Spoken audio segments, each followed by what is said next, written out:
Hello everybody, evidence for you here. So, I recorded the best part from Nadia's hangout she had yesterday, called G-Man vs Nadia, Guess et al.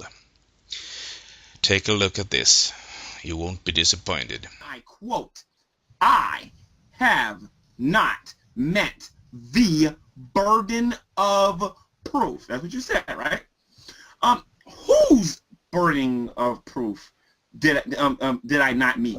There's at least 3 people in this room that has been watching me for a long time too that are not dumb enough to use to use what you just used on me, and you're gonna find out why in a minute. Okay? So you saying I have not met the burden of proof, or Christians on YouTube have not met the burden of proof? Then why are atheists leaving leaving atheism to become Christians? If we're giving them the same arguments and they're coming to the conclusion that there has to be something out there greater than us, some of them becoming Muslims, some of them are becoming Christians, but the point of the matter is they're admitting that theism is makes more sense than atheism. Now, if you're saying that no one's met your own personal burden of proof, God's no problem with that. But if you're going to say the burden of proof, you're lost already, because there are other and by the way, whenever you want to bring up an argument that you think I can't answer, ask the question and you'll find out that I don't fold, because I have no problem saying I don't know. But when I do know something, hopefully you actually know what you're talking about when you bring up the actual argument and not a straw man. So my question for you again, sir, if you don't have any evidence, are you talking about your own personal burden of proof? Yes or no?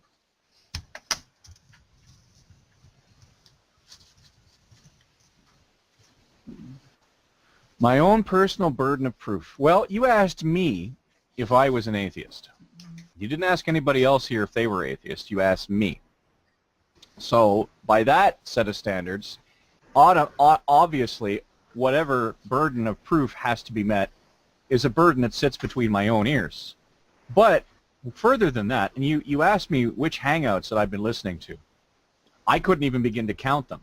I've watched you get your head kicked in by Alex Bottom, by Jim Gardner. I've watched you get your head kicked in by J.D. Kane, by TJ from the Drunken Peasants. I've watched you get your head kicked in by just about every atheist you've ever bumped into. The only way you normally win an argument with atheists is you throw a bunch of flack. You create a flack wall where the atheist can't answer you, the atheist can't finish a sentence, the atheist has to watch you jump up and down in front of the camera and laugh and make wild gesticulations and distractions.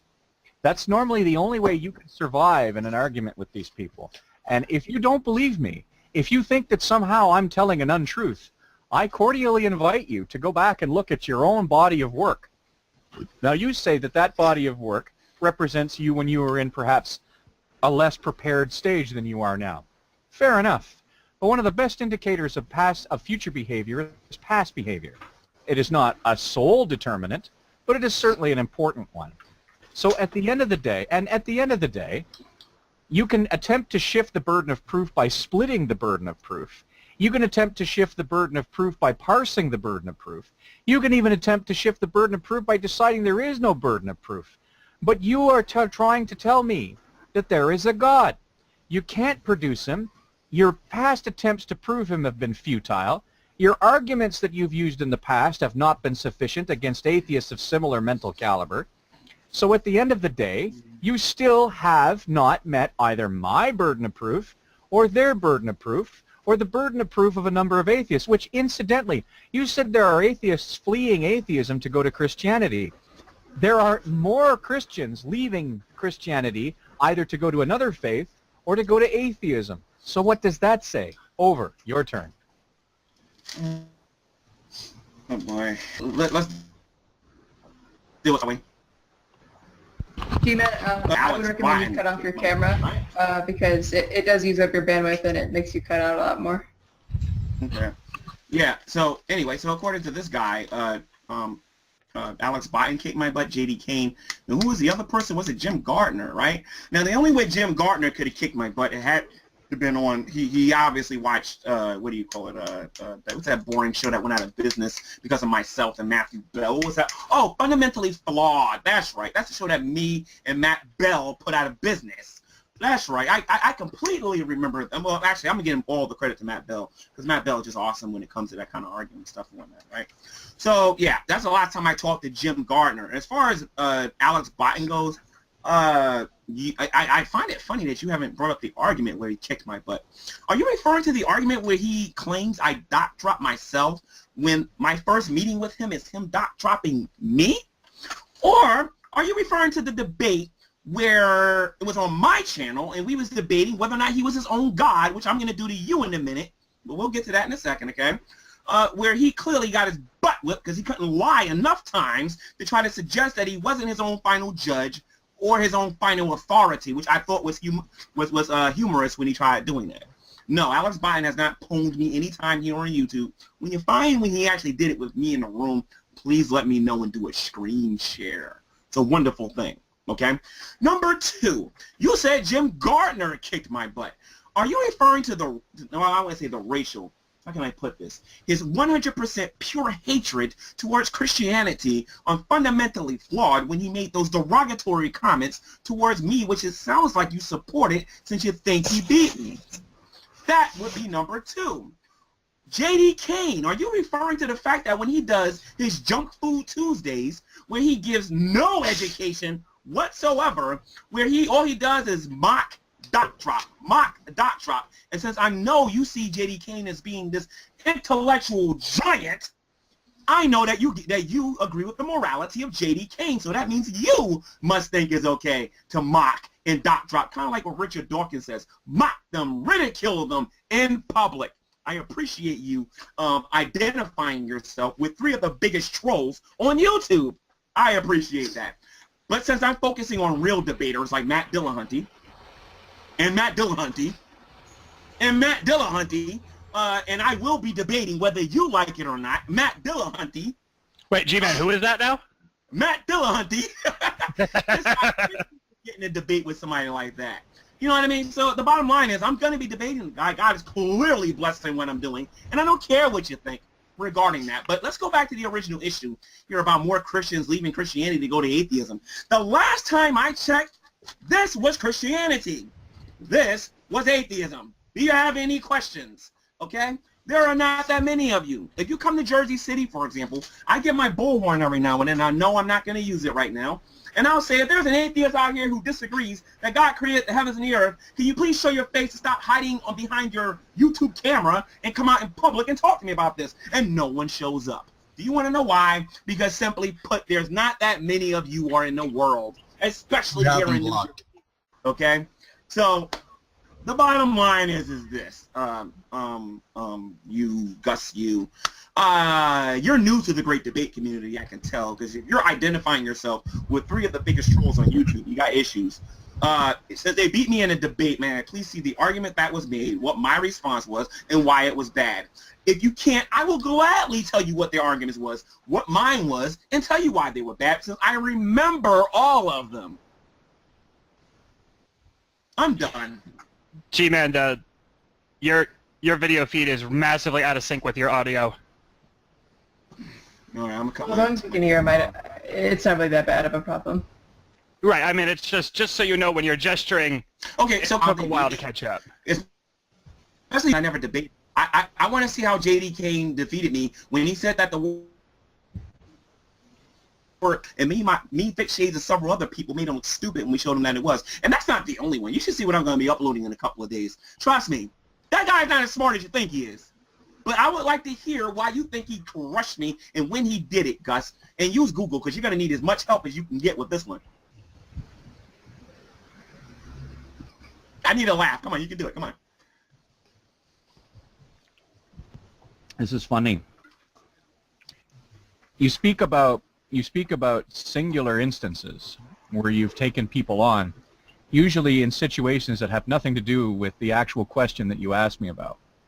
You talk about doc dropping. We weren't talking about doc dropping. You talk about, you hint at some sort of hate speech by J.D. Kane against Christians. We weren't talking about that. You brought up another couple of things that were once again fell wonderfully into the category of neither here nor there. And then you said, now, in these situations, they didn't beat me. I don't even know what you mean under those circumstances. Ergo sum and therefore, I have remained victorious against these people. Well, no, you haven't. No, you haven't.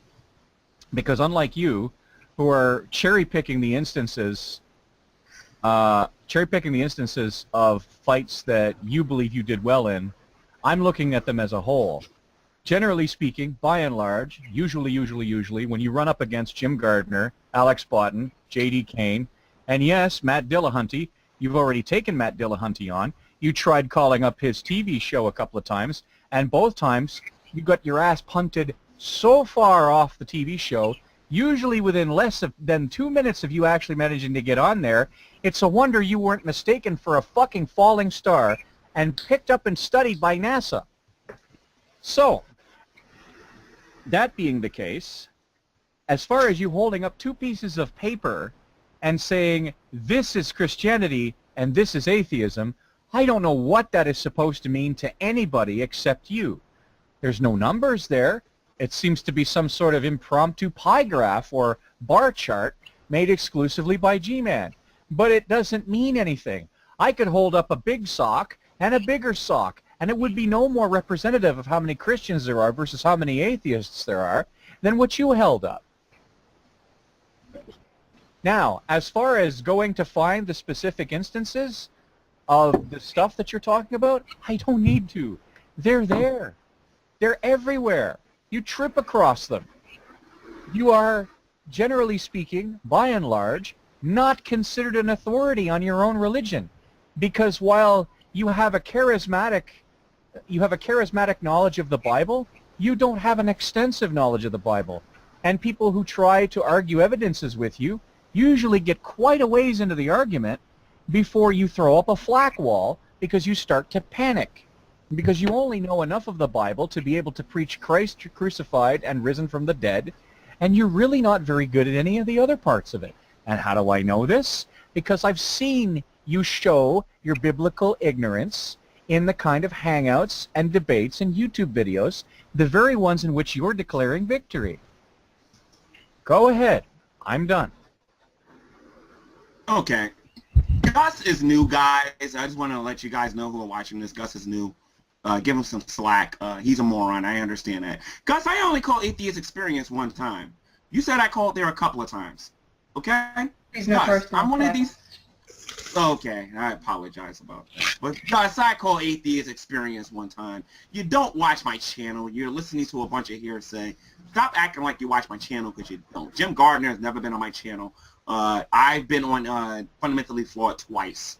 Okay, and neither time did Jim Gardner school on me. You did not give the instance, you did not give the argument, and you didn't give what I said and what he said, and properly critiqued how they beat me. Okay, and the reason why I brought up the whole thing about the mocking and everything is because you brought up J.D. Kane and Alex Botten and those guys who you clearly got your head so far up their butts, you know, that you want to be just like them when you grow up. And I understand that. Everybody wants to be a troll these days. Totally understand that, okay? But now, let's get to some serious debaters here on YouTube and not the jokes that's on here, okay? Like Matt Dillahunty, Aaron Raw, and those guys who are actually making a difference out there for your communities, at least a little bit anyway.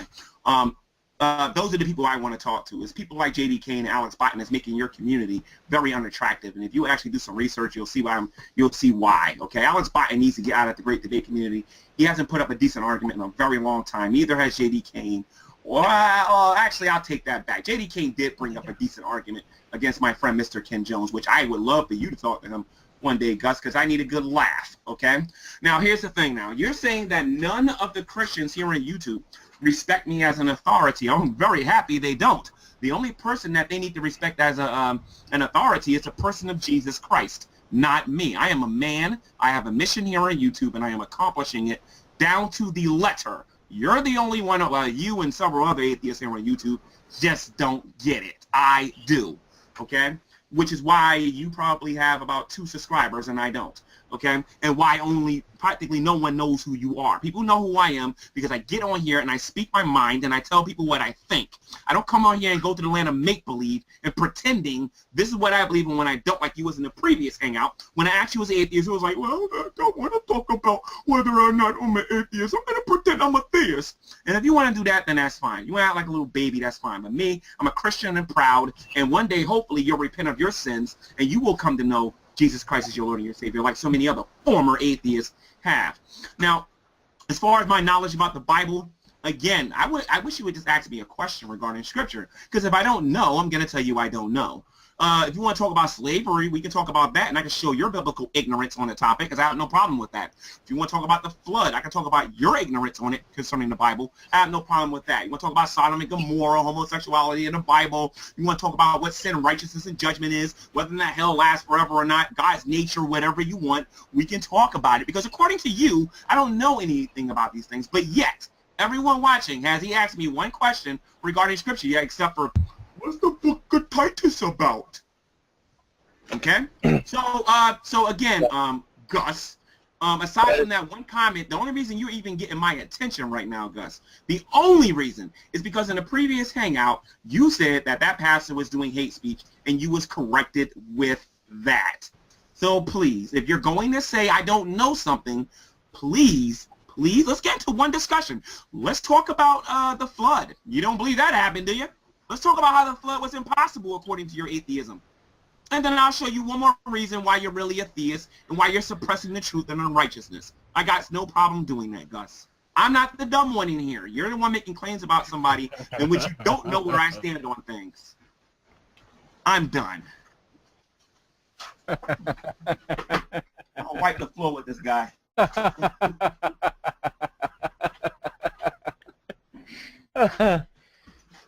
Oh, wow. Okay. So as long as I ask you a question about the Bible verses that you're most comfortable with, then you can show me all the livelong day how educated you are. But the minute I ask you what's in the book of Titus, you dismiss it because you don't know what's in the book of Titus. You could figure out what's in the book of Titus by opening up the Bible. I thought you would at least have done that, but no, you've chosen to ignore the question because it has come from an atheist. And you know what? You're right. When you first asked me if I was an atheist, I shouldn't have played with you. I should have came right out and said that I was an atheist. You got me there.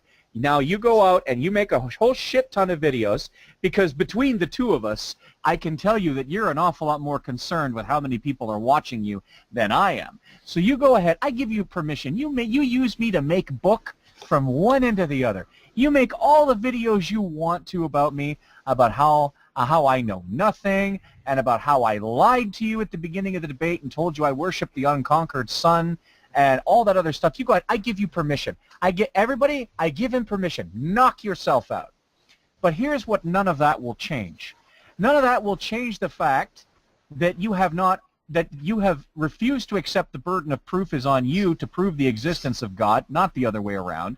You've asked me to ask you a question about the Bible, but you've attempted to cherry pick which questions I'm supposed to ask you about the Bible. It doesn't change the fact that you have been using, despite the fact that at the beginning of this conversation in the other hangout, where I shamelessly indulged in a number of ad hominem attacks, since this new hangout I have not done that once, whereas you've done that many times. I have a funny feeling when someone looks at both of our performances stacked side by side, I don't think I have anything to learn from you about how to present a case. Absolutely nothing. Go ahead. Okay, all right. So we just got finished listening to him say basically a bunch of nothing because he didn't ask me any questions again. So if you want to know what Titus is about, I have it right here. I can read the whole book to you, and then we can go over it theologically. I know it's a letter to Titus, and it was written by the Apostle Paul, but if you want to go into details about it, and since you're an atheist and you don't really understand what's in the Bible to begin with, I can read the entire book to you if you want. It's 3 chapters. I can do that if you like. But, instead of me wasting my time doing that... Oh, God, no. Oh, God. Since I started, since since I started this with you basically saying that you didn't have no evidence for the non-existence of God, I'm going to tell you why you don't believe, because you don't have any evidence. It's clear as day that's the case. I believe you're an atheist because you made an emotional decision. You don't have any scientific diddly squat to back up your atheism whatsoever, but you can appeal to a bunch of people you've never met a day in your life and believe what they're telling you is true because you have faith just like I do. Now, if I'm making videos about you, prior to today, I never even heard of you.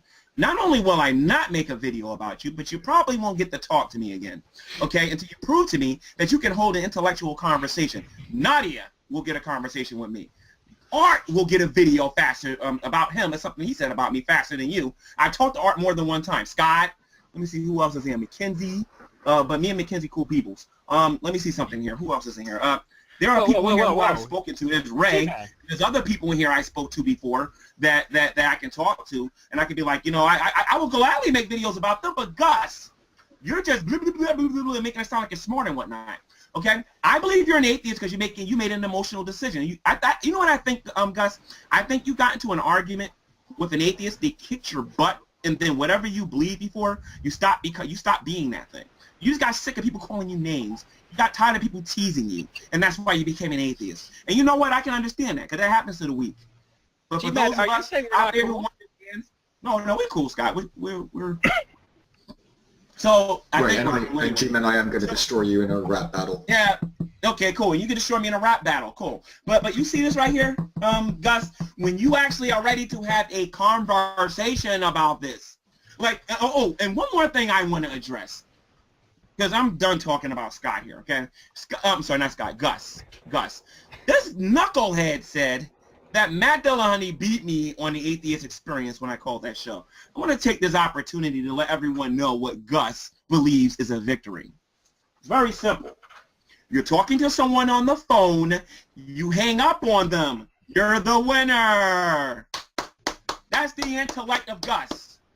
But let's talk about what me and Matt Dillahunty actually spoke about. When I called that show on the Atheist Experience, I called there for the specific purpose of giving my evidence for the existence of God. It's actually my answer prayer argument before I made it public on my channel. He was going to be the very first person who was going to get a G-smack regarding my answer prayer argument. But Matt Dillahunty in his wisdom knew he couldn't take on somebody like me. So what he did was he brought up a video response that I made to Cult of Dusty, which was not in great detail regarding the whole of slavery. I think you need to go through the answer prayer argument for those that don't know it, G-Man, because as a point of reference, there might be people that don't know it. Okay, I can do that if that's what he wants. But Gus, the point of the matter is, if you're going to say that somebody beat somebody, you have to give your reasons why. See, you have your opinion about things, and I got my opinion about things too. And just because you got an opinion, don't mean your opinion is greater than mine. Now, if you got facts, facts will always beat opinion. So give me your facts that Dillahunty beat me in that call. A lot of people were robbed, and a lot of people, unlike you, Gus, want to see me debate Matt Dillahunty. No one's interested in seeing you debate Matt Dillahunty. They want to see me debate him. Do you want to know why? Because I'm going to put his bald-headed behind into retirement. That's why. Now bold shaming. Hashtag bold shaming. Now you can go, Gus. Now you can go, Gus. Go ahead. And I would like to hear, Gus, on why Matt Dillahunty beat me without you ducking and dodging the question like the 20th time. I need about 3 minutes to swap out my headphones. My wireless headphones are dying, and I need to get my other pair. He's running away.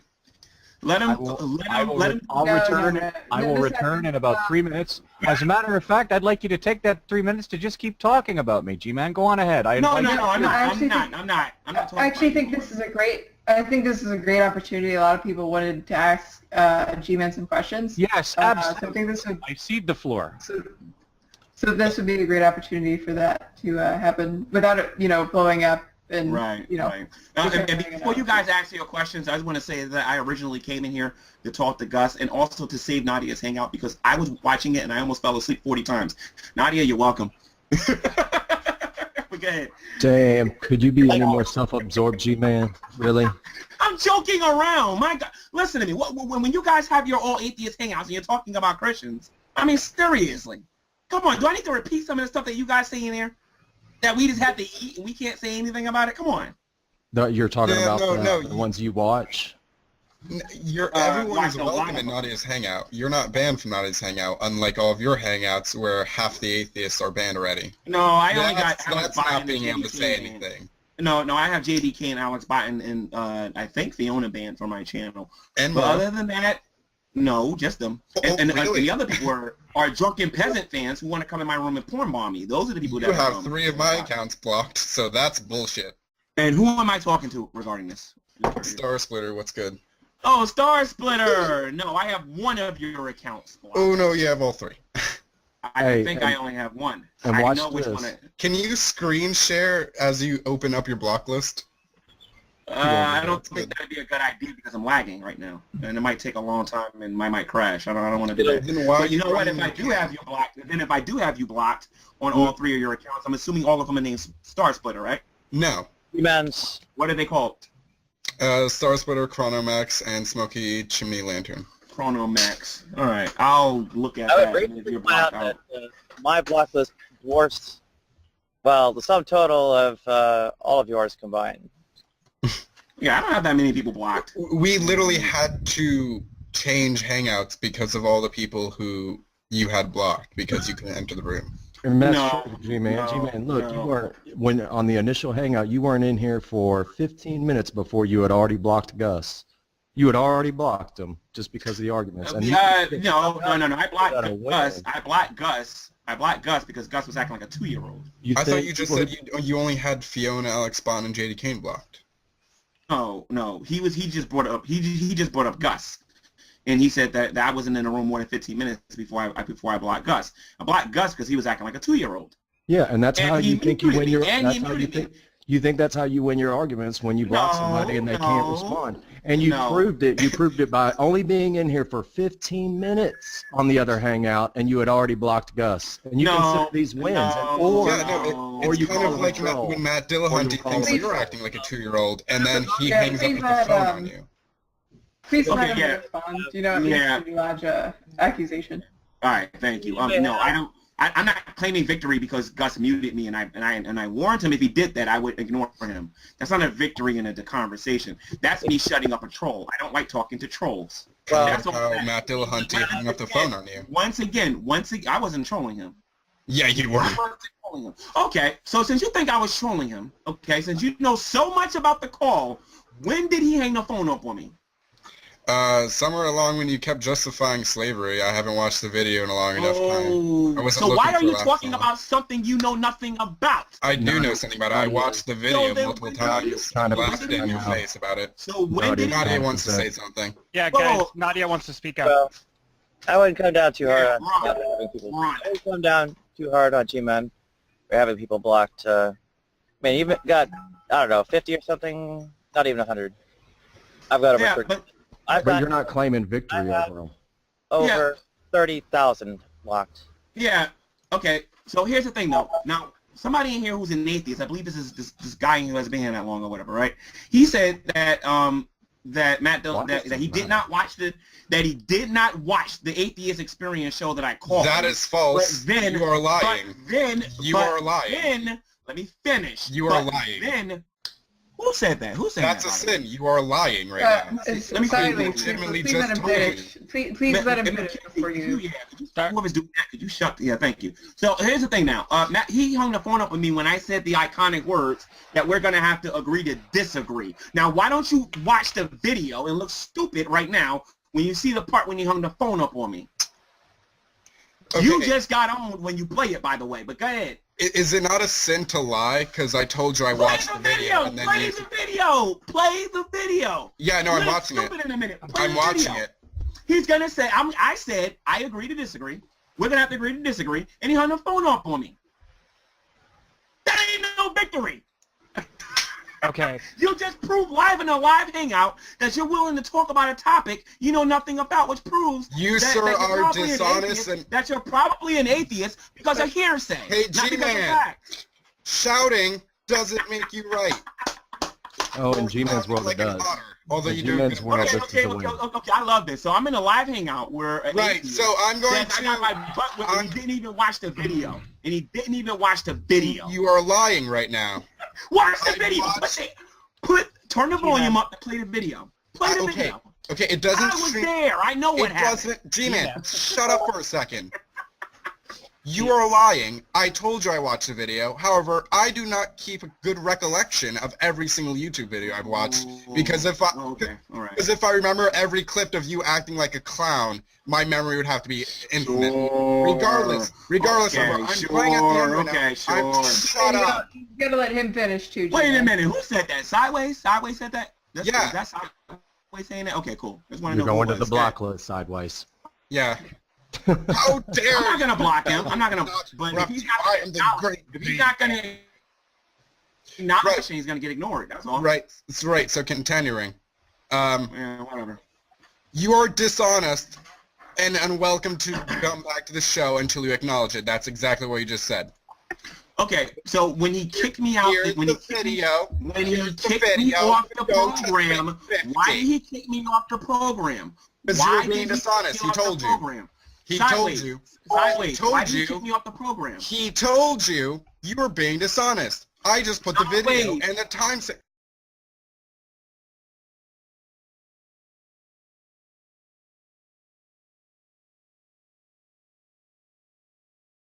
Out, and then this liar will be exposed. Let me go back to but go ahead, Sideways. Fool right now. Please, somebody download this video. But go ahead, Sideways.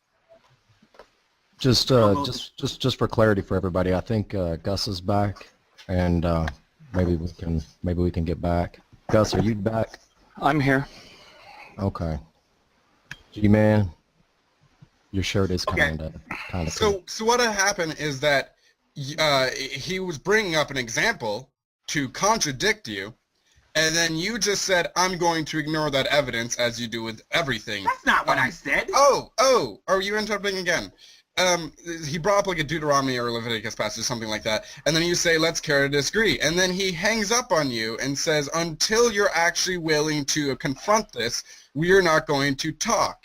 And that's exactly what happened. And then he goes on to explain his position even more, and then at 6:50 with the timestamp, he says, until you stop being dishonest, you cannot come back onto the show. That is what happened. It is not because you said words, and then he said, oh, those are the magical words at which I hang up the phone on you.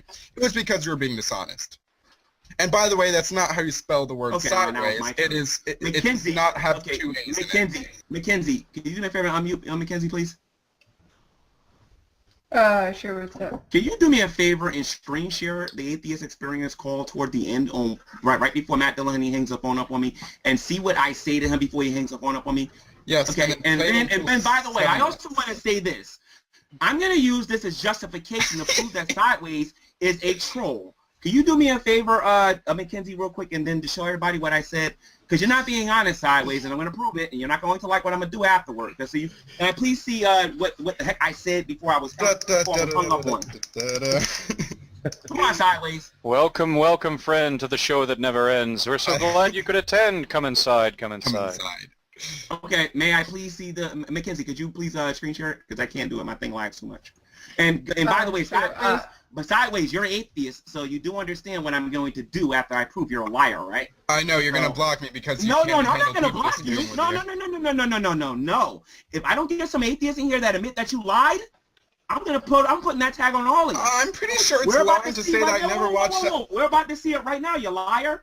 And believe me, that's your new nickname. That's your new name, liar. Because you're about to see what I said. Put it up then. All right, put it up then. Put it up. Lying to say I never watched the video when I okay, Sideways, you're a liar, and I'm about to prove it. Sideways. Well, you're a liar too. It's just I don't believe you're going to hell for it.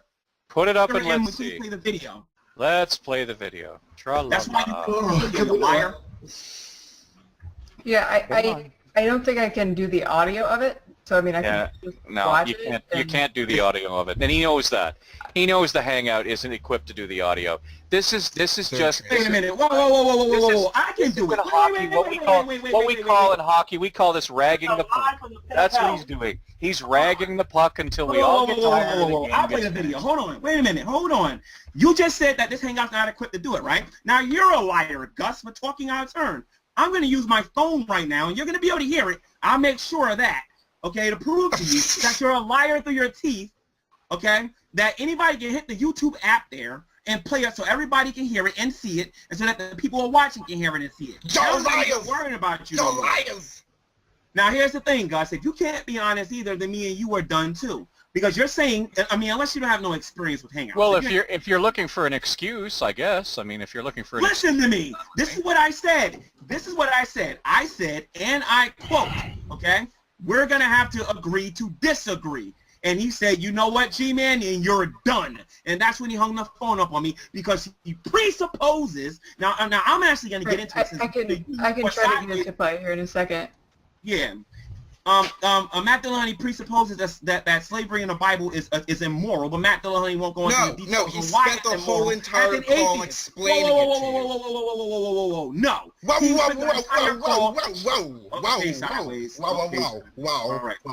Wow. All right, Sideways. Thank you, Sideways, for showing up. I appreciate it. Thank you. I know. So anyway, since Sideways is one to destroy. By the way, ladies and gentlemen, that's the flak wall I was talking about. No. Yeah, now he's blocked. Okay, I'll tell you what, Gus. Since when is whoa, and doing what he's doing that's right for now my account, so is blocked something now. I should take seriously? Are you serious? Wait a second. This is exactly what G-Man is about to do. He is going to stir this up so much, leave and claim victory. So I'm not going to leave and claim victory. I'm not leaving and claiming victory, Sean. G-Man, you need to be quiet, Sean. you've already Sean, you're a newbie. You're a newbie, and you're doing what I say. I mean, let's you're just trying to change the subject from dealing with Dilla and instead because you're too ashamed as an atheist to realize that your leader is a liar. And then yes, you are. He's your Lord, God, Savior, Prophet, and he looks like a fool when he's talking to an informed Christian. G-Man, and you are ashamed to deal with it. G-Man, you have just ruined the conversation with the other participants. No, I have not. Yes, you have. And your buddies over here are 2-year-olds. This You're is acting what like a bunch of 2-year-olds. This is what you want to happen. This is what you want to happen. Sean, that's a lie from the pit of hell, Sean. Okay. Well, the lie is that you're saying a lie and that you just block somebody. Okay, Sean. Whatever. So anyway, Gus, it was great talking to you, Gus, but I don't want to talk to you no more. What a Y'all can have your general conversation, Okay, lying to each other and making yourself feel better about your atheism when you know you're lying through your teeth. All right. Well, we can't atheism is true. One more reason why Christianity is true. Atheism is true and atheism's a lie. Because if you got to lie to protect your worldview, then I'm sorry, you got a pathetic worldview. I'm sorry. I'm gonna if you're log too in under afraid another to put account. that video up there and to play, if you're too scared to put the video up there and play what Matt Dillahunty said and what I said before I'm the not show was going over, to. that shows that you got something to hide, like Sean. he's 12 and have it I muted, know then atheists have I'm got more perfectly confidence fine. How the fuck are you gonna talk about me after you've muted me? That's some bullshit right there, G-Man. That's some pussy ass bullshit. You see this right here? You see Yeah, this? that ball. I got tested. That has more inside of it than your fucking head. I More have inside of it than your tested fucking head. fortitude. You don't have any guts. We're not talking about anything substantive here, okay? All we're doing is going around what somebody said on YouTube. I literally don't even know if I'm months ago. interrupting him right now. They Like, keep this changing is the a subject, better but they want to deal with the actual topic at hand. Let's talk about the flood, because that was an interesting thing G-Man brought up. Let's go back to the North American. I don't know much about the flood and how it happened. So Really? what's the arguments for and against the flood, G-Man? Well, the arguments against the flood is that apparently there wasn't enough water.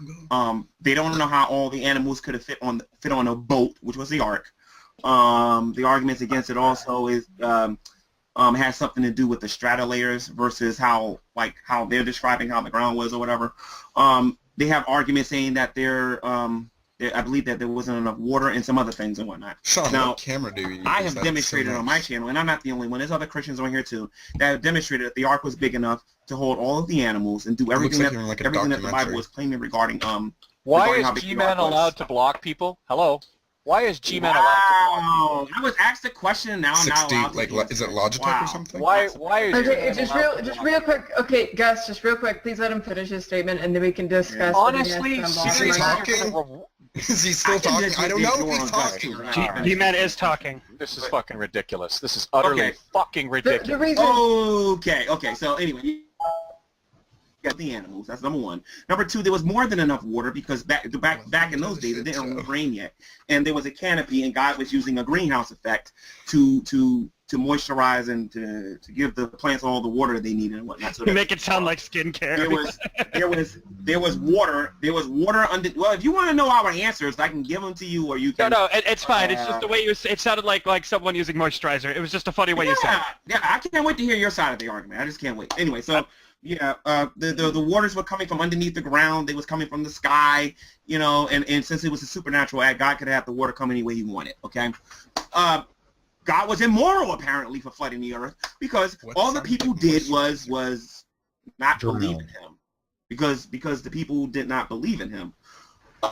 When we get into detail about what these people were doing and what they was practicing and what Satan was doing and how the seed was corrupted, and we begin to see that God had to do something, that the Messiah was going to come, then you can understand that God was perfectly within His that God was perfectly just for doing what He did as far as flooding the world. Most atheists will say, well, all they was doing was intermarrying. All they were doing was... No, they were doing a heck of a lot more than what most atheists claim they were doing. Okay? And when we're finding fishes on top of mountains and things... That's plate tectonics. Now...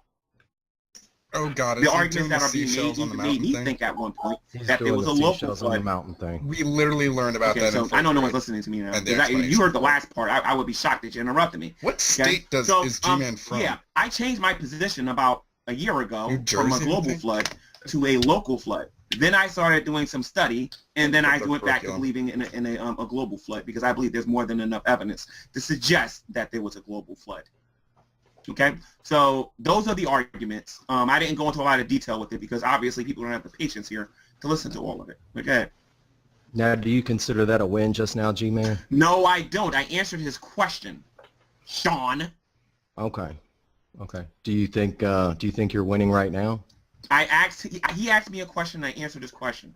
He asked me what are the arguments for and against the flood. I think I won because he was being too much of a coward. That's not a win. He That's hung not a the loss. phone up on me because I said no. I want to hear about this. Wait a minute. Let's stick with the flood, though. First and foremost, did I answer your question adequately enough, or do you believe that more information needs to be given to you? I just don't understand how big the boat was meant to be. It was about the size of, I believe, a football field. And I believe the width was about the size of a football field too, or 2 football fields. What about all the animals from Australia? How does that work? Well, if you look at the kind of animals that God spared and the kind of animals that as far as the clean animals that God told the Israelites were clean and the ones that were unclean, and the amount of animals that can go in there was very possible. As far as Australia goes, I'm not sure the animals migrated that far yet, so I don't know. Okay, G-Man's done. Someone asked him. Oh, sorry. So you think God might have made the Australian animals like after the flood or something? I don't get that. No, I don't believe that the animals migrated that far yet into Australia.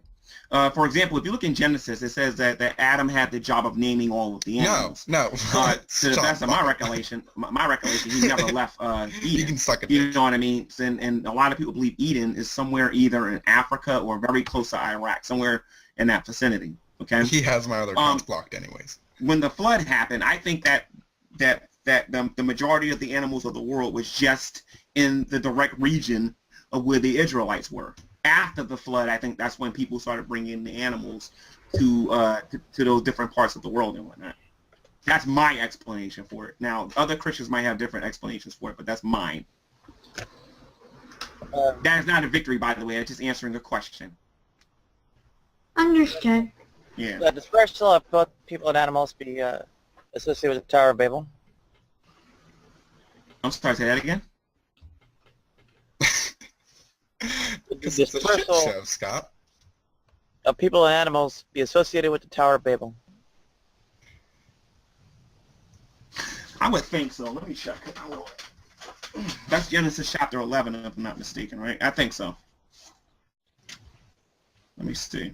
And then I'm gonna hit you with that slavery thing, so you might want to bookmark your pages. I'm not worried about the slavery thing. Someone want to ask him how like the salary. animals after they got like because they're much fewer And species. he's gonna ask me the hardest questions. I'm sure. Was there just a hyper-evolution which he that, doesn't believe in the first place? Or... Oh my god, 2 people are talking at once. That's I because didn't know G-Man did because that. he has me blocked. I'm lagging. I think I'm lagging. G-Man, Not lagging, no, it's- G-Man, you're not lagging. If you don't mind, can you please unblock Sideways so at least you're not both speaking at the same time, because he's talking over you and vice versa just because you both can't hear each other. I can't unblock him. I ignored him. I didn't block him.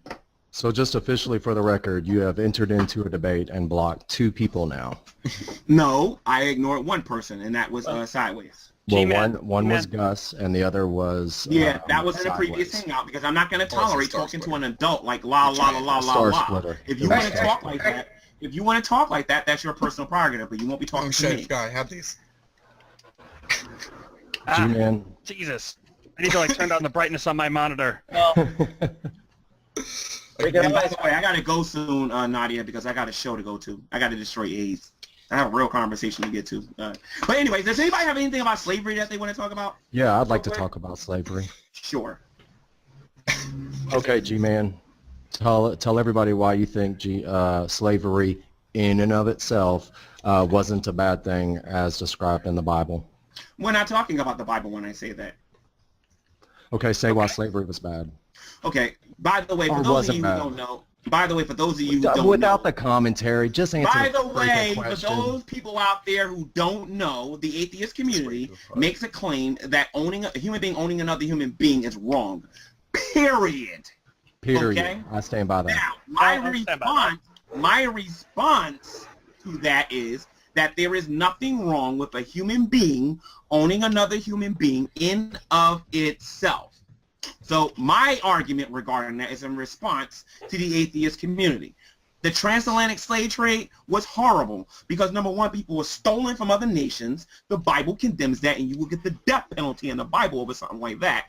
And by the way, rape, you got the death penalty too, depending on the circumstance. Or 50 shekels. Well, that's again, you're claiming biblical knowledge. Be prepared to back that up. Say that it's not there, James. Well, I'm just saying though, you're claiming biblical knowledge. Be prepared to back that up. But in regards to slavery, I'm on air on numerous hangouts. In my hangouts and other people's hangouts saying that the transatlantic slave trade was wrong. I believe what we see in the Bible is a different story. They had different laws, different purposes for it. And when the atheist community looks at it, they don't study. They don't care about what the Bible means about it. All they see is the word and they go, oh, slavery is wrong, and can't really go deep into it. And they presuppose that it's wrong without having any real knowledge. G-Man. Well, G-Man. G-Man, you...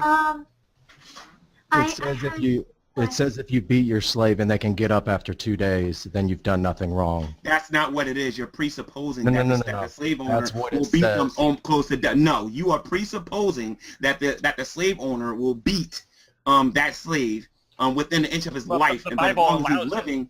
Yes. Let me finish, because this is why you guys don't learn anything. You are presupposing that the slave owner will actually do that to that person. Now, since you're presupposing that, I'm assuming that you already know what the law says regarding the Bible. Tell me the rest of the law. That if they get up after 2 days, then you've done nothing wrong. Okay, let me ask you a question. Does that violate loving your neighbor the way you love yourself, yes or no? So much so that it makes that one of the most immoral statements in the Bible. Okay, so basically what you're saying is that the slave owner can work within the law and break the law at the same time, and you have not quoted your sources yet to be able to prove that. Now, I mentioned loving your neighbor the way you love yourself as one of them, because in the same chapter where it talks about beating your slave, it also talks about smiting your slave as well. But I won't go there because you should have read that already, personally. But the Bible does talk about loving your neighbor the way you love yourself. Can you please tell me how you can beat your slave within an inch of his life and still not be guilty of breaking the law where it says that you're supposed to be ye holy because I am holy, or loving your neighbor the way you love yourself? And that's only one, my friend. I got about 20 or 30 more I can bring up. G-Man, you're diverting away from what... I'm not diverting nothing. You're presupposing Hey, I'm trying to talk here. Damn. It says if you beat your slave and they can get up, that means if they can rise to their feet after 2 days of pummeling, then you've done nothing wrong. Don't go to that love your neighbor as you love yourself stuff just to get out of that. Talk about that verse. The rule is there for a reason. And Nadia wanted to say something, G-Man.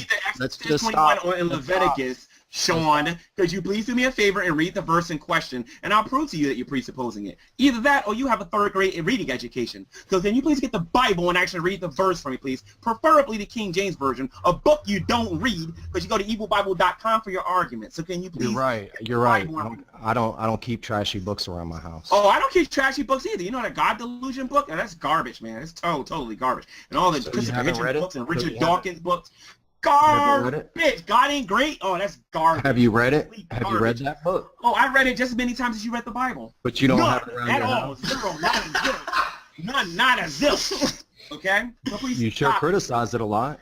Oh, I sure do, because I know the arguments, unlike you. You don't know the arguments for the slavery. So you're not going to get it. So if you're you not would going be quiet and let a more informed atheist argue with me, you'll learn something. Let's talk about. Okay, I'm gonna jump in here. Everyone shut up. Just for the record, he has not answered my question. How you doing? Yes, I did, because you're presupposing that is wrong, and you don't even got a basis for your right and wrong. It is. You believe it's wrong. Okay, you guys are just bouncing in a circle, so let Jackie jump in here. Go. Yeah, so I had a question. Okay, so I'm concluding that the reason why slavery is wrong is because it takes away free will from someone, and then you have the... Yes, and then because slavery is when you own someone, they are your property, so you can do as you will with them, which means you can take from them, you can kill them, you can harm them without any law, like repercussions from the law. But I've noticed that there are a lot of instances in the Bible where God values free will over everything else. So my question is why does he allow certain free will to be a part of certain things, and then why does he allow other people to take away people's free will? That's the big question, because I noticed that a lot of the big thing is that God values free will. I don't know if that makes any sense. Okay, 2 points. My first point is you can't, in the Bible, if you own a slave, you can't do whatever you want. Yeah, maybe in our society today, if you own somebody, then you can probably just do whatever you want without worrying about the law. But that would be kind of weird, because if you own somebody in the United States, I'm sure there's going to be some laws to govern that.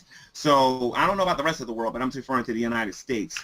As far as the Bible goes, the Bible has numerous laws for slave owners and slaves themselves, and what they can and what they can't do. So that doesn't work with that. Number two, are you telling me now, Kite, that you believe that you have free will? Within it depends. If you're talking about within the law, within my country and all that, I don't have complete free will. If you're talking about, I guess it really depends on like what level of free will you're talking about. I think within natural laws, I have some type of free will, even though there's like other forces that might give me consequences to my actions. Okay. Slavery, really. The reason why I'm not going to dive into that is because I would need, because earlier you said that it seems like God goes against free will in the Bible. I would need to know what kind of free will, since you believe. Okay. I said it seems like God values free will. Oh no, wait. You know what? Yeah, you're right. I did say that. I said there are some points where it seems that God values free will above everything else. But then there are other points where God just completely throws free will under the bus. So that's a very meaty conversation, because I would have to be here for like a half an hour to talk about God's sovereignty, and then talking about the will of man, and then the great debate within Christianity regarding whether or not we have free will or not. That's going to take too long, and nobody in here wants to hear me talk for 80 minutes. So that's not a very easy thing to talk about. And then I would need to know on how you see God being for free will and then being against it. That's a very meaty conversation. But as far as slavery goes, again, my position is this. In response to the atheist community, when they're saying that it's wrong for a human being to own another human being because their free will would be limited or their rights would be limited, I say, number one, that is nothing wrong with a human being owning another human being in of itself, meaning we're not talking about the actions.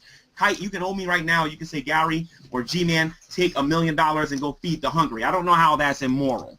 Okay, I believe that is being a noble and good thing. Now, if you told me to, work for free or you're going to beat me and hang me and all this other stuff like transatlantic slave trade, you have a point. And me and you will be on the same page there. But when I say in of itself, I'm talking about you owe me, you got the papers, you ain't do nothing yet. How the heck is that immoral? You ain't nothing been committed yet. I guess what the problem is that when you own someone, it implies that you have complete control over that person, which means you have you have the capability to do wrong onto that person without any repercussions. That's the problem. Is that there is that ability. There is enabling, even if the owner does. Okay, let's say the slave, his favorite food is chicken. And the slave owner is like, yeah, you can have chicken every night. You can have a big widescreen TV, whatever. Like giving the slave luxuries and stuff. He could turn around the next day and say, hey, I'm not giving you chicken. In fact, I'm not giving you any food at all for the rest of your life. Yeah. And it would be like... Okay, let me ask you a question, Nick. What society have you ever seen he arguing that being generous where a person can own a slave and there was no laws concerning hold on, there's two people speaking. Fucking... Okay. So can you tell me which society you've read in history where a person had, where a society had slaves and there were no laws to govern the people who had slaves? Like they had laws saying that slaves couldn't run away. They had laws saying that slaves couldn't strike their owners. They had laws saying that owners couldn't do certain things to slaves. What society have you ever seen with where slaves could be treated whatever and there's no laws whatsoever governing these people? Well, I think the transatlantic slave trade, like the slave owners could do whatever they wanted to the slaves, but obviously the slaves had laws, like they couldn't run away or else they were going to get beaten, Well, I would agree, because, me and you are already in agreement regarding the transatlantic slave trade, that was an abomination, okay? But again, my argument is not for the transatlantic slave trade. My argument, it just says that there's nothing wrong with a human being owning another human being. Now, some people will even go so far to say that indentured servitude is immoral, too. Which all you got to do is talk about somebody having a contract and working for somebody for a certain amount of years, and then they're let go, and then the whole room is agreeing that indentured servitude is nothing wrong with that whatsoever, since it's going on today in various different countries. I had a whole room in the hangout, people agreeing with me on that one. People just are not educated about what the Bible says about slavery and what God is for and what He's clearly against. Why isn't that the atheist community talk about Exodus chapter 1? And then compare that to what you see when the Jews have their slaves. Why is it that the atheist community won't do that? Isn't it Exodus chapter 21 that talks about you're able to beat your slaves so long as they don't die? Again, you're presupposing that the owner will beat them within the inch of their life. I'm not presupposing that they will. I'm presupposing that the Bible says that's okay. Okay. And they can do that because it's their property. That's the reality of slavery in the Bible back then. Okay, it's just so the reality. So does that mean that the Bible was? Do you believe that makes that statement moral? Yes, that makes it very moral because that person is that person's money or their property. Now here's the thing though. Why is this? No, you're laughing. Why is the slave being punished though? Okay, why is the slave being punished though? Because he broke one of the Mosaic laws. Okay, so let's say hypothetically speaking that the owner did beat his slave. He can't do it for no apparent reason whatsoever. So why did he do it? He broke one of the Mosaic laws. Some of the laws suggest that person should be killed. Like, for example, if you're caught in the act of adultery, you're supposed to be taken to the, according to Jewish law back in the day, you were taken to the edge of the city. You were stoned to death by the person who caught you doing it. He was the first person that was supposed to throw the stone. So in other words, if your son if somebody's son caught their mother committing adultery, they were supposed to take that person to the edge of the city and stone them to death. That was the law back then in ancient Israel. Today, we got a bunch of reasons why that's not necessary today. God was teaching the children of Israel, at least is what I get from my studying, that God wanted to make a distinction between what was holy and what wasn't, what God was for and what God wasn't. He wasn't going to tolerate sex sins. He wasn't going to tolerate sins against parents. He wasn't going to tolerate a bunch of different things. Okay? So I get what you're saying when you're saying that that's horrible. I mean, I live in America just like you. I wouldn't want to see one law made regarding an American being beaten just up until the point that they die. You know what I mean? But at the same time, if you're going to have a discussion about that, you have to know why things are happening. Did the slave do nothing at all, like we've seen in the transatlantic slave trade, or did the slave break a Mosaic law? Actually, G-Man, I actually then that does bring up a question I have for you. So, yes. Would you be against people attempting to have laws created based on Levitical law? I don't want to see laws based on Levitical law alone. No, and I know who are trying to do that. They're Reconstructionists, and I mean, there are absolutely people trying to do it. Reconstructionists. The Christian, I got my notebook here. The Christian Reconstructionists, and I forget the other group. I forget the other group. Like, for example, they want to see people like Nadia be executed for saying that they're gay. I'm against that 100%. Okay, I'm actually more for a secular government than I am for one particular religious government, and let me explain why. Let's say, for example, Christians control the government, right? Sean, I'm not going around. Which denomination is going to control it? And how do we know that denomination is going to is going to follow God's word versus their own greed and whatnot? Okay, I think if you look at what the Bible predicts is going to happen in the last days, and you look at how government is today, I think we can slow down some of these predictions that are going to happen in the Bible if the government was more secular versus being religious. Because I certainly don't want to see a Muslim state here. I don't want to see a Hindu state here. I don't want to see a Satanist state here. You know what I mean? And then it becomes the issue of which religion do you use. So, you know what I mean? So, no, I don't want to see Levitical law go into action under human beings. I would like to see certain laws being made under the person of Jesus Christ when he comes back to reign. Okay, so I had to step away from the computer, so I don't really know what direction the conversation went to. But I have a question for G-Man, and I think this will be an interesting question. And I'm taking notes right now. G-Man, what do you believe are the absolute basic rights of a human being? What did God, what do you think that God values as basic rights for a human being, no matter what, and what do you think you'll probably line up with God, I'm assuming, but what are the basic rights of human beings? If I have to answer that as a Christian, you already know what I'm going to say. I think we should serve God. But if you're asking me, serve God. Well, we want to hear G-Man, not what the Bible says. Oh, okay. What G-Man thinks the Bible says. We have the right to breathe. We have the right to thrive. We have the right to free speech to a certain degree. We have the right to prosper, things like that and whatnot. But if you're asking me as a Christian, I'm sorry. And we also have the right to worship whoever we want to worship too, by the way, or whatever we want to worship. Now, the problem where it gets kind of sticky with me is I'm a Christian, and I believe that there's only one God, and that is the person of Jesus Christ. You know what I mean? So if you ask me which one I want to see everyone worship, I'm gonna say the person of Jesus Christ. However, because this country is so diverse with so many different religions and so many different beliefs, people should have the right, at least initially, to be able to choose who it is or whatever it is that they want to worship. But people should also be allowed to practice their religious beliefs too. And I know there are some people in the secular world that don't necessarily agree with that wholeheartedly or whatever, but that's what my stance is with that. Okay, so you value breathing, obviously. People are allowed to survive. You value free speech to a certain extent. So I'm not going to count that. We're talking about freedoms that you completely get, right?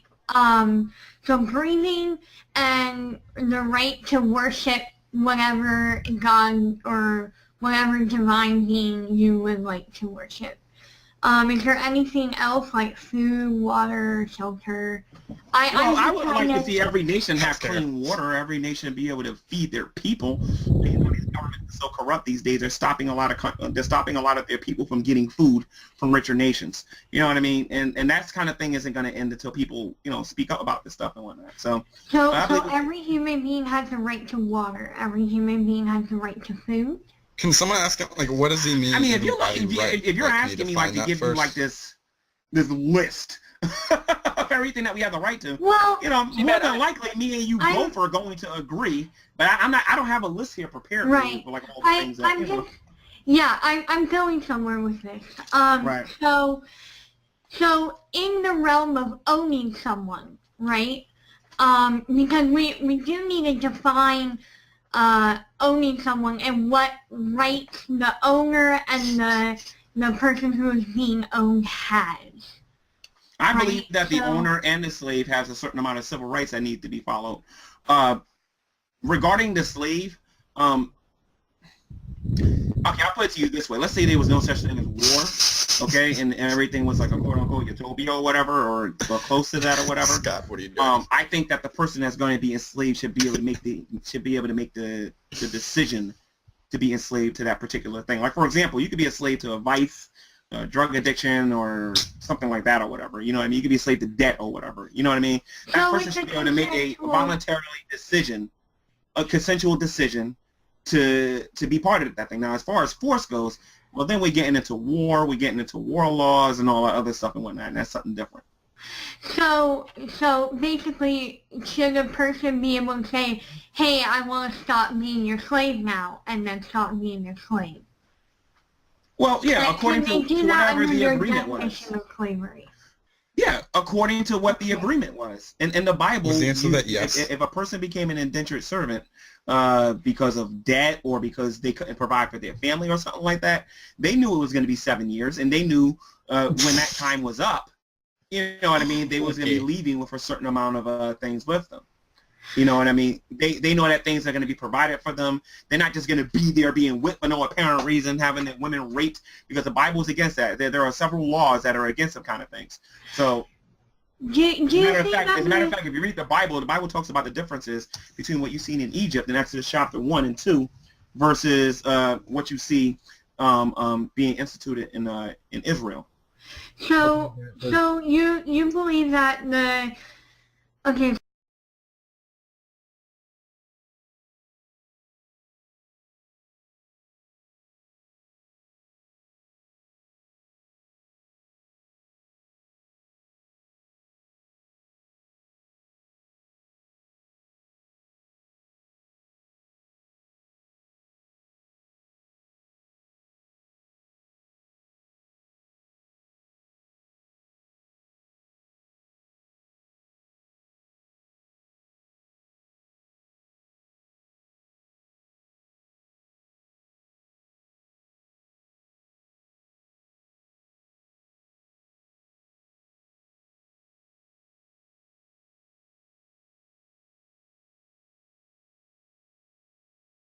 You know, his government and his justice and everything.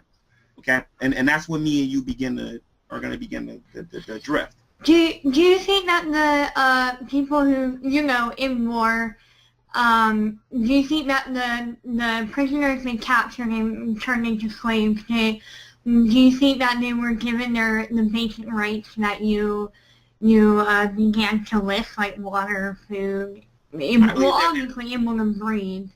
I believe that their basic rights was taken from them because they broke God's law and they were doing things that God deemed unjust. And there's other things I would have to get into about like sin and people falling short of the mark and what God has the right to do even right now if he chose to do it. You know what I mean? But that's a whole meaty topic, and I think other people want to ask questions. Okay. I have one more point I want to make. So now you're in a place where you have to agree with God in this situation because God said so. No, it's not just that. It's not just that. If you look at if we're looking at the Old Testament, we're not looking at the New Testament. We're looking at the nation of Israel. These laws were already made. Israel was fully aware of what the laws were. Okay, so if you're a prophet or if you're a general or a king or whatever, and God says go into this land and to he's telling people to go into this land to conquer that land and kill X amount of people or whatever, and to keep certain people for themselves. You know what I mean? It's not like you have just anybody out there telling you to go do it. You have a government or the highest form of government, which would be God in the eyes of Israel, you know what I mean, and the eyes of me, being told to go in there and administer justice. There's a difference between that and someone hopping on a boat from the Americas and going over to Africa or one of those nations and stealing people from over there or buying them from their kings and bringing them back here so that they can be treated cruelly. There's a difference. There's justice, and then there's doing it for the sake of money. Okay, thanks for allowing me to kind of interview you there. I have a better understanding of your position now. All right. Thank you, Jackie. I have a better understanding of slavery now. Can you imagine a situation that would warrant beating someone within a half inch of their life? Can you kind of describe what a slave would have done? Murder. You think torturing somebody would, or if they murdered somebody, it would be worth torturing them to? Well, according to the Mosaic Law, if you murdered somebody, you was going to get murdered. Well, you was either going to be thrown into a dungeon or you was going to be murdered. You're not murdered. You was going to be killed according to capital punishment. According to you, Jimmy, not... Nah, that's according to Scripture. You can actually go study the Mosaic Law and see it for yourself. You agree with the Scripture? So when would it be okay to beat somebody? I agree with the Scripture in context. I don't just read it, open up a page, and then just say, okay, that's what Christians are supposed to do. That right there would be poor reading skills. Can you hold his feet to the fire? Because if he keeps saying that he's holding to the Mosaic Law or the Scriptures or whatever, then he goes and says that, well, that doesn't apply now. My question is, when would it be okay to beat somebody almost to death? If they break one of the Mosaic laws, like for example, if they were to kill somebody. If you're a slave and you're under somebody, and let's say for example, you're my Mosaic owner or whatever, right? And I go out into the field and I kill his daughter, or I go and kill someone out there. See, according to the law, I'm supposed to be killed, but I guess you would say that that it would be a little bit less than what I deserve if I'm just being beaten. Now, again, as a Christian, as somebody that actually studies this stuff, you're going to have to demonstrate, because it sounds like, this is just my opinion here, it sounds like you're presupposing that in all situations, when their slave does something wrong, they can be beaten to an inch of their life. That's not what I'm saying. If I mean, as a black man and as a Christian here in America, if I knew that was the case, I wouldn't be a Christian. So I know better than that. So how are you coming to the conclusion that that's possibly the case? And if that's not what you're saying, then... Because they established rules specifically for correcting a slave by beating them, and even mentioning that if they stand up after 2 days, then you've done nothing wrong. The reason they mentioned that is because obviously that needed to be put in there to keep from killing somebody. And then you want to try to say that slavery isn't wrong. This is where your Bible has... What kind of slavery? What kind of slavery is wrong? Be specific with me. Any kind of slavery. Do you have a credit card? Gee, man, don't be stupid. Seriously. No. I'm educated. Pretty hard. And I'm getting sick and tired of you guys telling me I'm stupid. I know what debt slavery is, okay? Do you have a credit card, yes or no? Yes, but my credit card company will not beat me within a half inch of my life. I understand that, though. But you do understand that you are slaves. He sounds like a libertarian. Listen to me, Sean. You are a slave to your debtor. Taxes are slavery. And if you don't pay it back, my friend, your credit's going to go kaput. And there are other consequences in which you probably wish you're going to be beaten because of it, okay? So you can get jail time depending on how much money you spend without paying it back, bankruptcy, a whole bunch of other things that can happen. So don't sit here and act like there's only one form of slavery when most of the people in the world know that there are different forms of slavery. For example, there are people that call people who work in the NBA, for example, high-priced slaves. You can get the book yourself and read it.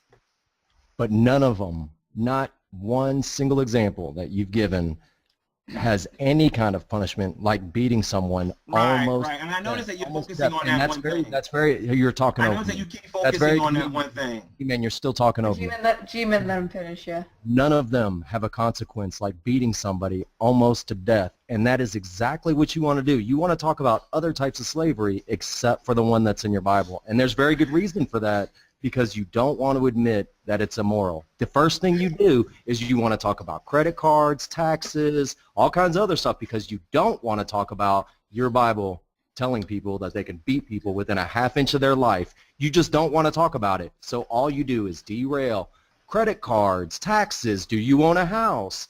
That's not focus on what we're talking about. Okay, let's focus on what we're talking about and how you're appealing to emotion. Because right now, you can cry me a river, sir. Because right now, and I'm very happy I'm talking to an atheist. I'm so happy I'm talking to an atheist, because when I commit the same fallacy in a couple of seconds, you're not going to get that. Okay? So according to you, since you're just able to focus on that one little thing about a person being beaten to sleep, you haven't proven that that's the case all the time. You're just keep pointing that out, and you're committing a fallacy.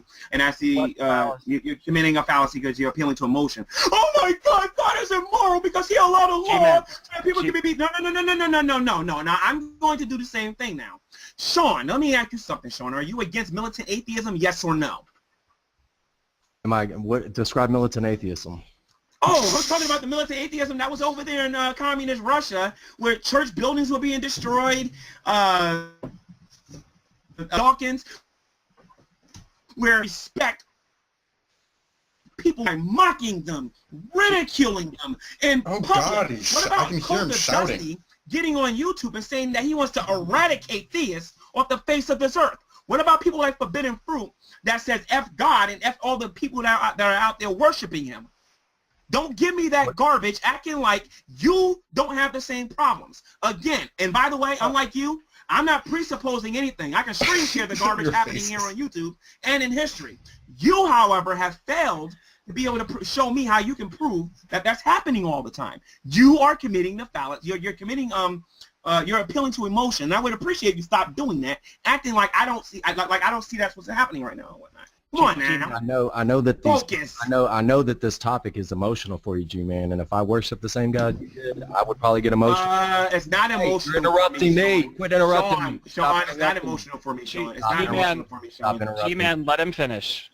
G-Man. He's straw-manning the snot out of me right now. You see the difference between him and Jackson? G-Man, please let him finish, and then you can point out his straw man. But yes, let's say that straw man. Look, this is exactly what G-Man does. He does this is and for those of you who don't know, this is the circus seal impersonation. No, I do not think the buildings should be torn down, religious buildings. I think they should be converted into something a lot more productive than convincing people to believe in something that there is zero proof for, and I guess reinforcing people's already embedded bigoted beliefs. That's what I think should happen to them. So if that makes me a militant atheist, then you can go ahead and classify me as one. But I don't see the point in destroying a building that's perfectly sound. Right. So you're against freedom of religion in this country, then? Am I against freedom of religion? Oh, yeah, because you want to see our buildings be turned to something more useful instead of something imaginary, which you haven't proven is imaginary. That's your opinion, by the way. And a positive claim I like to put out there, too, by the way. So, yeah, I understand you don't believe that God exists, but watch your claims, because I'm one of these Christians on here that'll hold you to it. Okay. So anyway, you are appealing to emotion, and since I know the only scripture you know in the entire Bible is that little verse in Exodus where it talks about beating your slave, and I've already explained that to death in this Google Hangout. You keep bringing it up because you're putting pictures in people's heads and you're appealing to emotions because you think people are stupid. That's why you're doing it. Okay, so no, and by the way, that is a straw man because I am not emotional about it. I'm quite aware that passages in the Bible. As a militant atheist, you don't want to see me have the freedom to practice what I want to practice in this country. You want to eradicate me. You want to see me die a horrible death. Listen, man, I'm just as good at straw manning as you are, okay? You want to see me dead?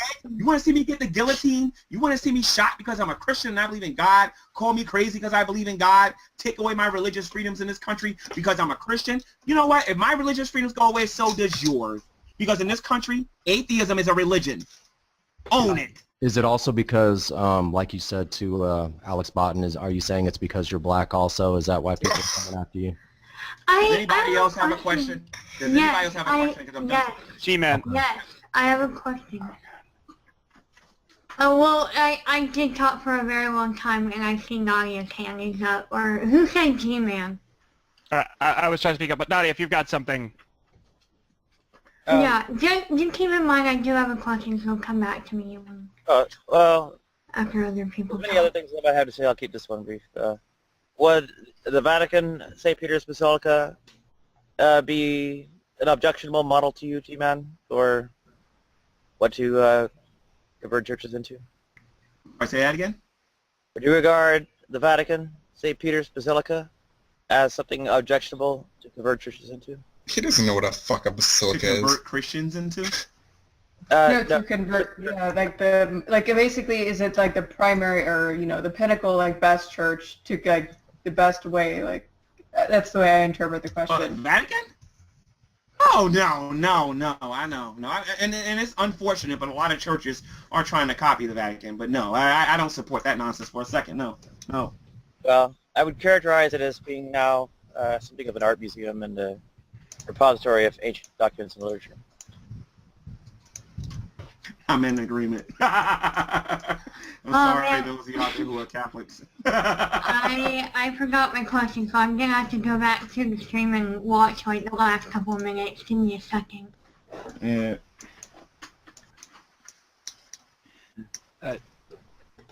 Well, G-Man, what do you think? Okay, so when you say, first of all, I'm all for freedom of religion. I believe everyone should be able to believe whatever they want. I'm absolutely in support of that. But if what would happen in the United States if they took away freedom of religion? Like, what do you think would happen? Well, many people... A state church would have to be put in place, wouldn't it? If they took away the freedom of religion, I would not be allowed to practice Christianity. I would have to, either move out of the United States or practice my beliefs underground, which is probably what I'm going to do. That's not practice my true. beliefs underground. They did it back in the days when the Roman Catholic Church reigned.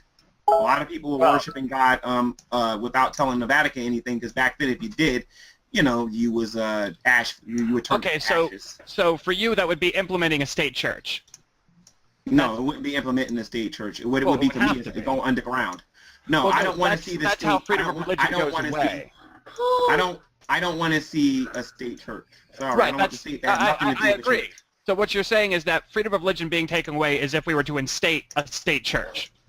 Like, that is how freedom of religion would go away. We would have to declare some religion to be king. Right. Hold on. I Because if you ban religion entirely, I mean, wouldn't everyone have to leave? If you claim that atheism is a religion, what's left if no religion is allowed? Right. That's That why was it my never happened. question. That's why I keep saying it will never happen. The religion Okay, will never be banned. However, there will be religions out there that are going to be deemed public enemy number one. Like right now, Islam is something that's very persecuted around the world, but so is Christianity. And Christianity will be more persecuted, even more persecuted than Islam sometime in the future. Is Christianity persecuted?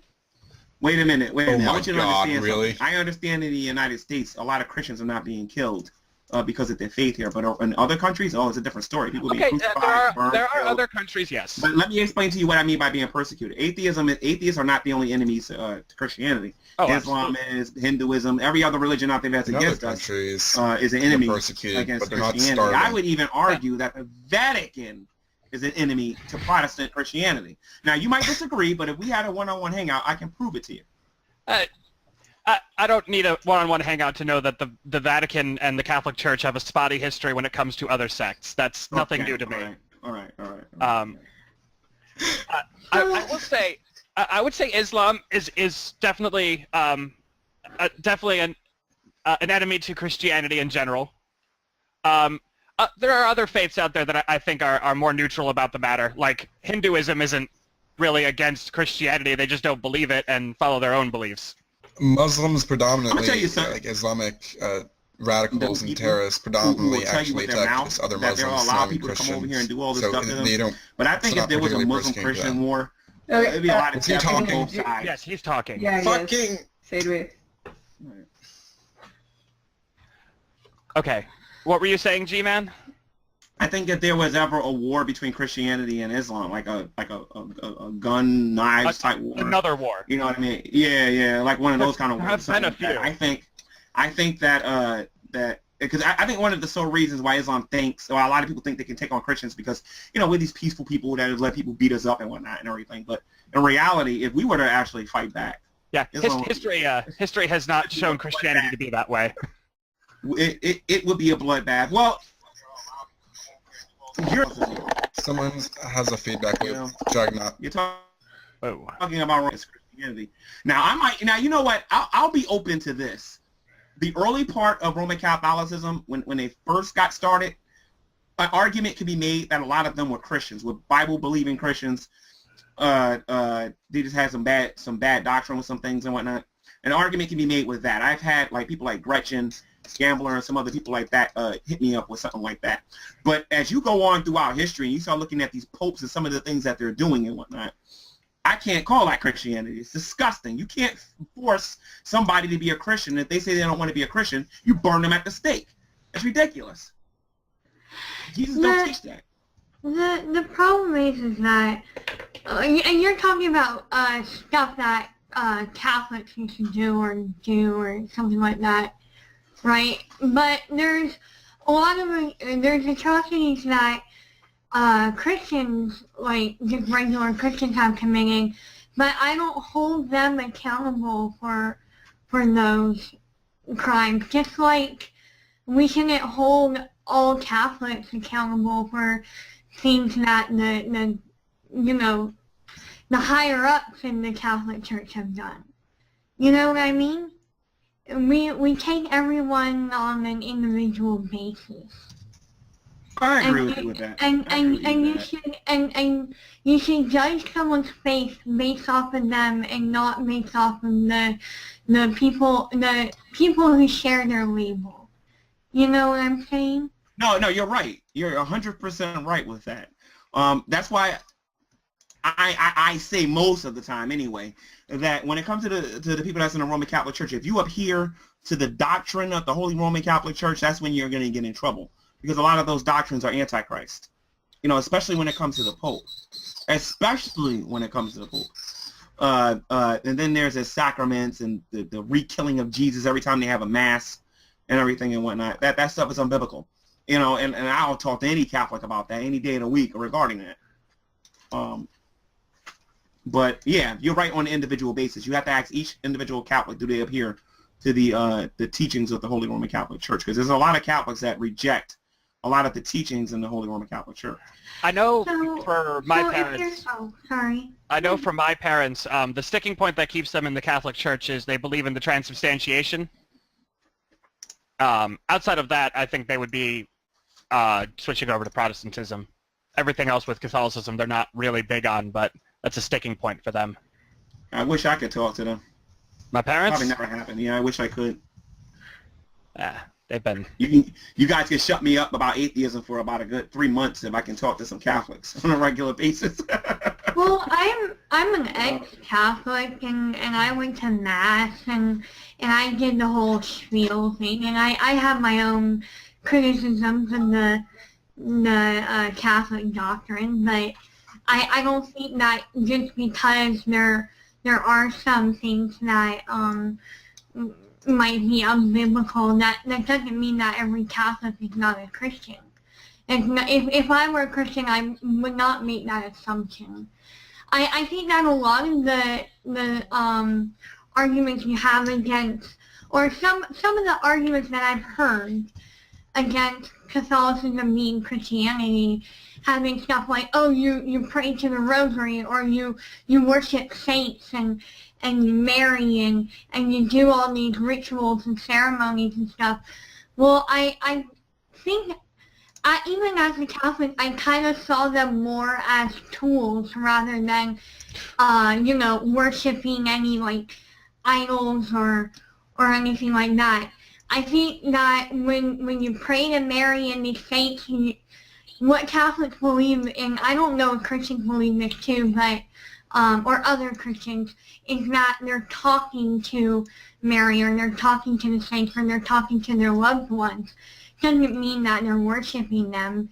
and stuff like the rosary beads, the chalices, all that, they're tools. They're tools of prayer. They're not meant to be worshipped at. So it's things like those that I think I can counter and say that they're still Christian, but obviously there are a couple things that do kind of go against probably your doctrine. And I would understand why you would immediately protest Catholics being Christians, but I think, as long as someone believes in Jesus and God and that he rose 3 days after he was crucified and died for your sins, I mean, I don't see any protest in that. Well, we got to go through a lot of things that's written in the New Testament and the Old Testament, particularly the Ten Commandments. So I can show you why I have so many problems with it and what their plans are with trying to unite all the different religions under one umbrella.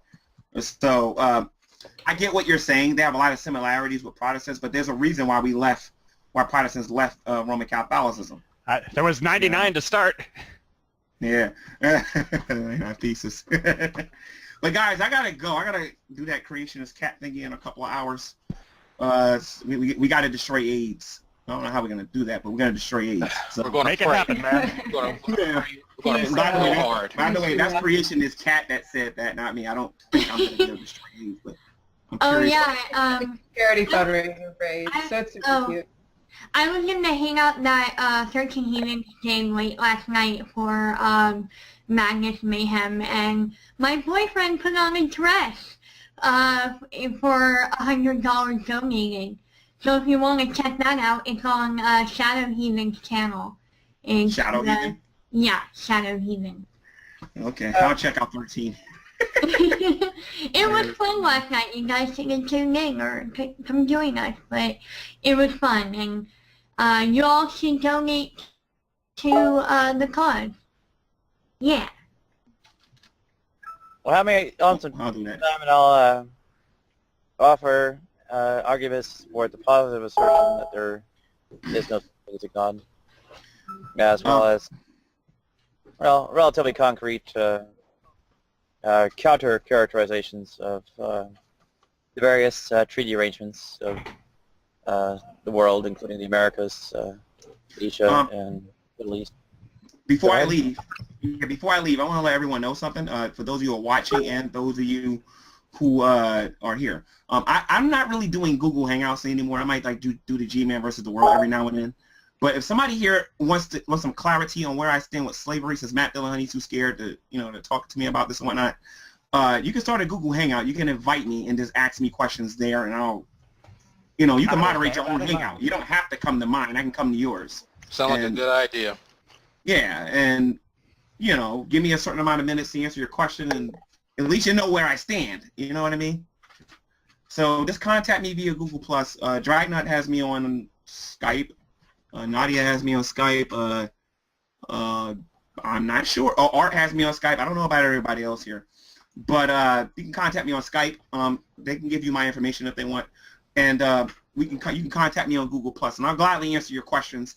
And you'll be in charge. It'll be your show. You don't have to worry about being kicked out, muted, or none of that nonsense. It's your rules. It's your room. So, just let me know when you guys want me to come or whatever. All right? All right, peace, G-Man. Thanks for coming. I think it was a great discussion. I mean, there was some blow up, but it was a great discussion, in my opinion. Yeah. Absolutely. All right, McKay, call me later because I want to know when my intro's going to be ready. Okay. All right, later. All right, see y'all later. Peace. Peace. Bye, Cheers. man. Have a good one. Take care.